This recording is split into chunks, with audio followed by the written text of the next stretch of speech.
Estamos de volta com o programa Eclésia dessa noite, um programa Eclésia especial. Um programa Eclésia para passar sobre vários assuntos.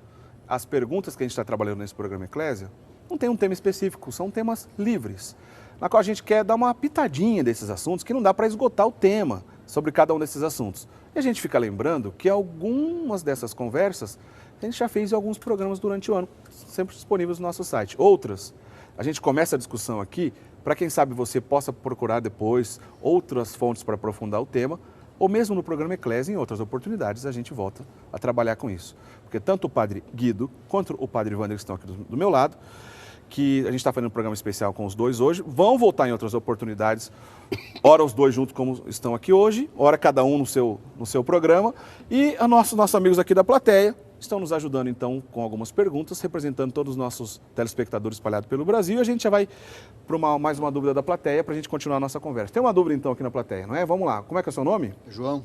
Você é de onde, João? Indaiatuba. Indaiatuba, cidade nossa vizinha aqui de Valinhos. Isso. Qual que é a sua pergunta, João? Ao longo da história, a gente sempre ouviu falar em sínodo e concílio. Certo. Eu gostaria de saber do padre Wander, do padre Guido, a diferença e o que são esses eventos, sínodo e concílio. É verdade, obrigado pela sua pergunta. A gente ouve falar desses dois eventos, sínodo e concílio. Explica aí pra gente, padre Guido, qual que é a diferença? Certo. São duas palavras que fazem parte do dicionário da igreja, da estrutura da igreja. Concílio é o encontro de todos os bispos com o Papa, que se realiza a pedido do mesmo Papa em várias circunstâncias da história. Temos concílios, digamos assim, ligados a momentos históricos até muito delicados. Por exemplo, falamos no outro bloco, né, na Idade Média temos um concílio, uma reunião que durou 18 anos. Concílio de Trento. É verdade. Lá no 1545 até o 1563, gente, né? E por quê? Porque estavam soprando muitos ventos contrários à igreja, a presença de reformadores da igreja, portanto, novas ideias, estava sendo publicada a Bíblia com interpretações até meio fantasiosas, etc., né? E a igreja teve que dar uma resposta, chamada inclusive de contra-reforma, definindo os pontos doutrinais, os 7 sacramentos, a teoria da transubstanciação, da mudança do pão e do vinho para o corpo e o sangue de Cristo, a instituição dos seminários, a Inquisição também, né? Era presente o índex, etc. Então, padre, as grandes decisões. O senhor está explicando sobre o concílio de Trento. Mas e se fosse um sínodo de Trento? Exato. Sínodo é outra coisa. Também é uma reunião dos bispos, com o Papa, mas uma autoridade, para estudar determinadas situações que se constituem também como problemas. Por exemplo, no mês de outubro passado, tivemos, né, o sínodo da família, certo, que a segunda parte, a primeira já foi no ano passado, né? Por quê? Porque a igreja é bastante sensível diante da evolução da família, com seus desafios, seus problemas, as suas dificuldades, e a igreja, não porque há um problema na frente, entrega para outras pessoas a solução, não. Vamos nós todos agora repetir as palavras do Papa. Quem somos nós para julgar? Mesmo aquelas pessoas que vivem em situações, digamos assim, não normais. Portanto, o sínodo tem a finalidade de encontrar diretrizes dentro da mesma igreja para orientar determinadas escolhas que se fazem na vida, ou como orientar também para determinados problemas. Um caso prático, por exemplo, falando da família, o sínodo da família. Até anos atrás, era quase fora do... Nem se pensava que uma pessoa de segundo casamento, segundas núpcias, pudesse ter uma atividade dentro, a serviço da igreja.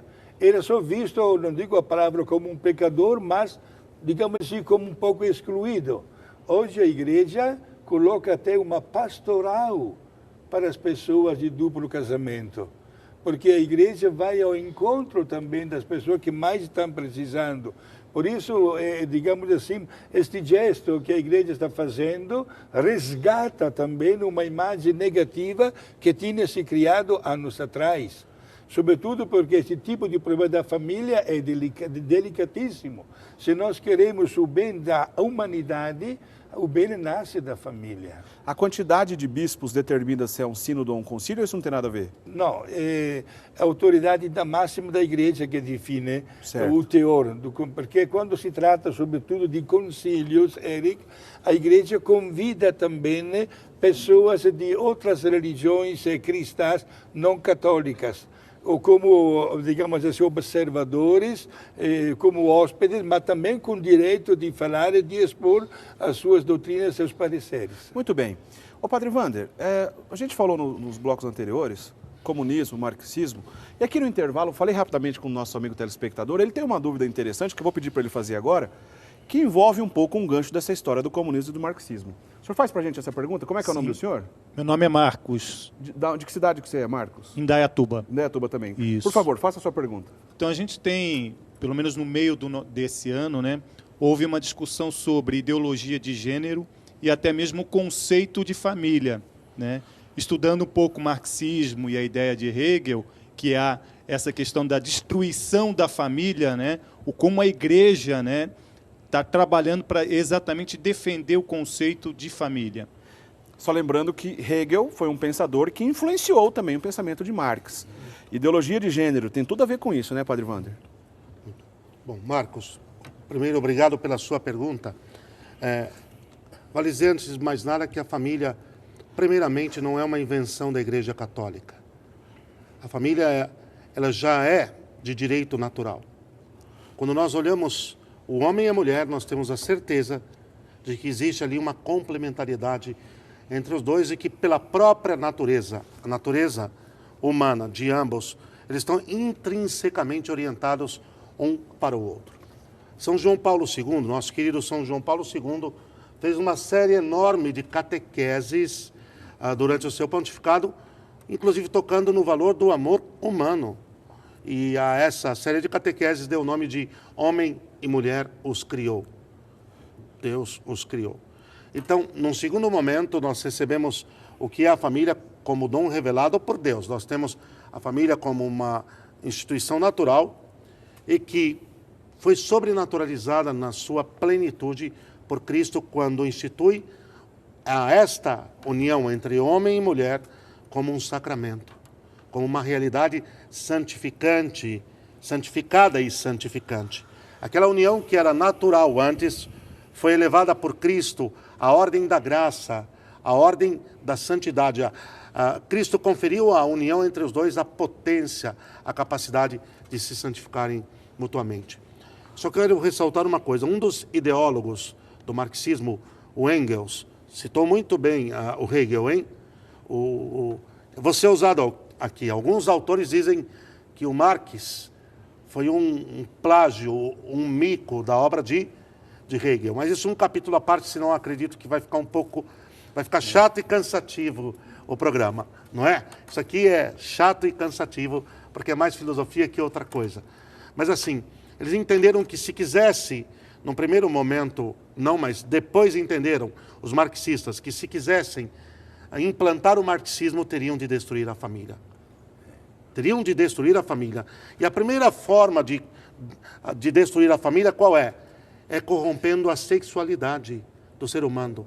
É confundindo a própria identidade e o papel da mesma, né? Eu fui criado com uma natureza, com uma identidade e tem um papel a ser cumprido. De tal maneira, quer dizer, o homem e a mulher se complementam e cada um, cumprindo o seu papel, realizam toda a beleza da criação e assim por diante. Então, para destruir a família, é preciso destruir a identidade de um e de outro. E para destruir a identidade de um e de outro, é preciso corrompê-los a partir de sua sexualidade. Não sei se consegui resumir essa ideia básica. Pois não, padre. Nosso amigo, nome é... Marcos. Marcos, exato. Marcos, padre. E queria somente salientar que o matrimônio, diante de Deus, não é um contrato. Um contrato sempre se poderá modificar quando as partes querem, pode até rasgar, fazer o outro, etc. Mas diante de Deus é um sacramento. E como sacramento adquire algumas características peculiares, quais, por exemplo, o vínculo da indissolubilidade matrimonial. A palavra divórcio não existe no dicionário da Igreja. E nunca poderá existir. Mesmo que tantos países, estamos aqui no Brasil, também eu na Itália, as leis aprovam isso. Mas diante de Deus nunca será aprovado. Quando um matrimônio, por motivos gravíssimos, fracassa, e isso pode acontecer, a única coisa que é permitida pela Igreja é a separação dos dois. Mas a separação dos dois não autoriza os dois a formar uma nova família, porque até o momento da morte de um dos dois, permanece sempre o vínculo da indissolubilidade matrimonial. E mais especificamente sobre a questão da ideologia de gênero, que é uma polêmica, um assunto que vai nos demandar tempo. Também convido os nossos amigos telespectadores que assistam lá no nosso site. Já fizemos um programa sobre isso, onde o Padre Guido nos ajudou a entender quais são os problemas teológicos em se pensar, por exemplo, do que prega a ideologia de gênero, que uma criança nasce e ali ainda no momento que ela nasce não pode definir a sexualidade dela. Teria que esperar ela crescer e a construção social acrescentada à vida biológica daquela criança vai dizer se ela será homem ou mulher. Quais são os problemas teológicos disso? Eu acho que não precisa ir tão longe. Você, meu amigo, já entendeu que isso se trata de uma loucura. Mas o Padre Guido nos ajudou nesse programa, está lá no nosso site, tá bom? Bom, a gente tem pouquinho tempo para a gente encerrar. Eu acho que dá tempo de uma pergunta talvez curta, mudando totalmente de assunto. Eu acho que só dá tempo dessa, porque a gente vai fazer na semana que vem um outro programa com nossos amigos aqui da plateia, com o Padre Guido e com o Padre Wander, para continuar a nossa conversa. Mas queria deixar essa pergunta aqui, talvez um pouco mais simples, mas não menos importante. Na missa, na celebração da missa, o padre usa o pão e o vinho para consagrar e transformar, então, em corpo e sangue de Cristo. Pode ser qualquer tipo de pão? A minha pergunta é essa. E se não tiver a partícula correta, pode, numa emergência, consagrar com outro tipo de pão? Padre Guido, Padre Wander, pode? Bom, o pão que Jesus usou na Santa Ceia, com a qual ele instituiu a Eucaristia, era o pão típico dos jantares da Páscoa. Portanto, era um pão ázimo, né, não fermentado, certo? E hoje a igreja, através das hóstias, se usa exatamente só farinha e água, né? É o pão, né? Agora, se falta este tipo de pão, se pode pegar outro. Importante que seja exatamente o pão, que não seja outra coisa, entendeu? Quando, porém, se fala do vinho, temos que ter muito cuidado. Por quê? Porque não vamos fazer uma crítica, mas os nossos irmãos crentes transformam a palavra vinho da Bíblia com suco de uva. Não, minha gente, não é a mesma coisa. Deve ser o vinho de uva, certo? Agora, qualquer vinho, padre, não. Um vinho que seja autenticado pela autoridade da diocese. Certo?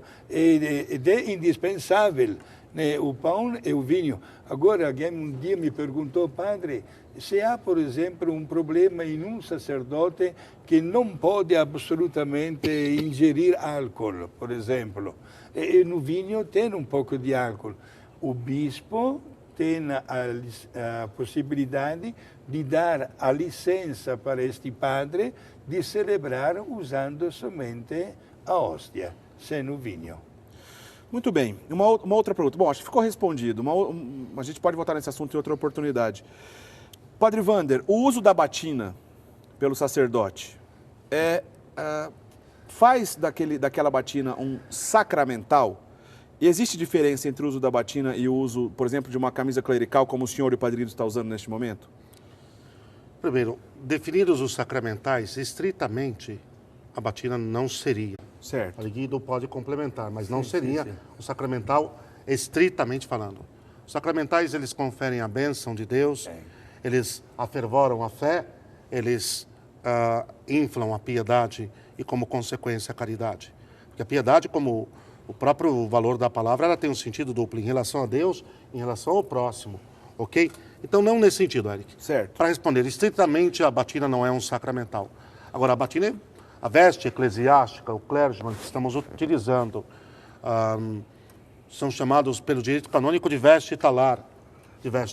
A batina é, por excelência, a veste talar. Certo. Inteira, comprida e assim por diante, porque é o símbolo de revestir todo o corpo do sacerdote com a veste, que significa que aquilo é a sua mortalha. A batina está dizendo, eu morri para o mundo. Por isso que é preta? Por isso que ela é preta. Quer dizer, existe a possibilidade das conferências episcopais, como na África, nos países quentes, que aprovam o branco, porque numa temperatura de 45 graus e assim por diante. Ok? Mas, por excelência, ela é preta para dar essa conotação. Né? Como se fosse branca, diria, eu nasci para uma vida nova, né? O próprio batismo traz a veste branca, para nós termos uma ideia. E, de alguma maneira, o sacerdote, isso está previsto pelo direito canônico, está... O sacerdote deve trazer veste talar. De qualquer maneira, isso aqui é legislação. A igreja ordena que o sacerdote se apresente. Senhor, desculpa, só para ficar entendido. Então não é opcional? Não é opcional. Deve se apresentar? Sim. Ou com a camisa clerical. Está estabelecido pela igreja. Ou com a Isso não está sob, com todo respeito aos que... Certo. Muito bem, olha, sem polêmicas. Mas isso não está sob o arbítrio de A ou B ou C se vai usar ou não. Certo. Isso é lei eclesiástica, lei da igreja, porque nos apresenta, porque nos manifesta diante do mundo como um símbolo, de fato, do sagrado, não é, padre? Exato. Né? E o hábito religioso caracteriza também o sacerdote, seja diocesano, como também pertencente a uma congregação religiosa. Sim. Ed è bom que os sacerdotes mantenham exatamente esta característica, este status também estético, digamos assim, né? Porque é um símbolo que nós pertencemos a Cristo. Gostei muito de uma sua colocação, padre, né? Quando o senhor citou a veste branca do batismo.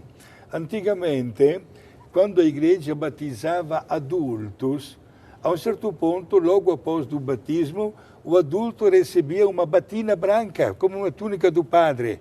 Todo mundo saía da igreja, trocava de roupa e voltava na igreja com esta batina branca e trajava esta roupa branca por 8 dias, para que todo mundo, até na praça, na estrada, dissesse, olha, aquele homem, aquela mulher acabam de receber o santo batismo. Era um distintivo. Muito interessante. Olha, a conversa está ótima, mas nosso tempo acabou, infelizmente. Mas a gente continua, como eu disse, na semana que vem, essa conversa, tanto com o Padre Wander, com o Padre Guido e com nossos amigos da plateia que estarão conosco também na semana que vem. Bom, foi uma alegria até aqui, mas na semana que vem a gente continua, que tem muito assunto bacana para a gente conversar, porque hoje dá tempo da gente encerrar com a bênção. Vou pedir, por favor, para o Padre Guido nos dar a bênção. Certo, né? E como sempre, prezados amigos, peçamos esta bênção de Deus para cada um de nós e as nossas queridas famílias. A bênção de Deus Todo-Poderoso, o Pai, o Filho e o Espírito Santo. Amém. Obrigado. Amém. Muito bem. Padre Wander, posso contar com o senhor semana que vem, então, aqui conosco? Estamos juntos. Beleza. Padre Guido? Sim, com certamente. Todo prazer. Mais uma vez, muito obrigado aos nossos amigos telespectadores que estão aqui representando todos os telespectadores do programa Eclésia espalhado pelo Brasil. Olha, foram bem bacanas as perguntas que vocês trouxeram aqui pra gente. Espero que na semana que vem a gente continue esse papo aqui, tá bom? E você aí de casa, continue com a programação da Rede Século XXI. E semana que vem a gente se encontra, então, para mais um programa Eclésia, tá bom? Uma grande alegria a gente fazer esse programa para vocês. Lembrando que o nosso site está disponível, rs21.com.br, que é o portal da Rede Século XXI. Você clica lá em programas, acha o programa Eclésia, todos os nossos programas estão disponíveis para você, tá bom? Só você ir lá e acessar. Valeu, gente. Boa semana, até semana que vem. Valeu. Tchau, tchau.